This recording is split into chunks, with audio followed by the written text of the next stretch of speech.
let's take a peek into my herbalism book. Stop. So this book is not a comprehensive book that talks about all of the remedies possible, but it does talk about more so root causes and herbs that have been studied for specific issues. So the thing that I would like to point out, and that's the main focus of this book, is to get us to start, or not us, but anyone who's interested in learning more about the evidence-based side of herbalism, to start looking at studies and learning how to research and learning how to interpret studies, which takes a while, but that's the goal of this book, to help you become more of a lifelong learner and stay up to date with the most updated research in regards to herbalism. So I'm going to look at this last study, probiotic strains for IBS, and I'm going to type this right here into a search engine. All right, so I'm putting the DOI on top that was listed inside of the guide. I type a little slow, so don't judge me, okay? And it should be the first one that pops up because of the fact that the DOI is so straightforward.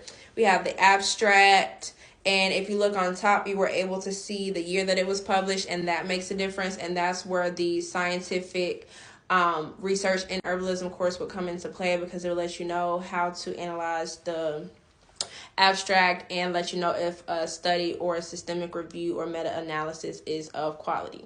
Now, if we see here, when we type it in, it just has the abstract. So if you see that, you'll always want to click on the full text link right there, and it'll give you a free full text article instead.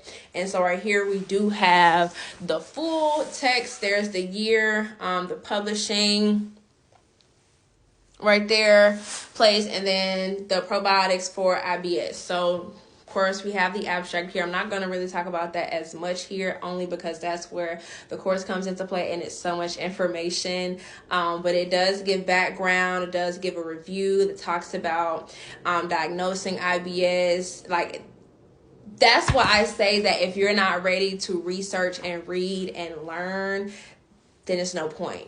But it does have other studies. So when you see something like this, that's another study. It'll link it down to the bottom, and that's where you'll click on another article that will let you know, because they will have studies in these systematic reviews. So this one talks about this probiotic specifically in IBS. So once again, you have the goals. And this one was a randomized, double-blind, controlled study. You have the methods, you have the results, and the conclusions. And as you can see, there's like 40-something studies that are listed within this systematic review. So that's why I say, like, you know, you can have that basic foundation of herbalism, and then this guide with the scientific studies will definitely take you deeper and further in your scientific, like, there are more strains right there, herbalism journey. So get the guide.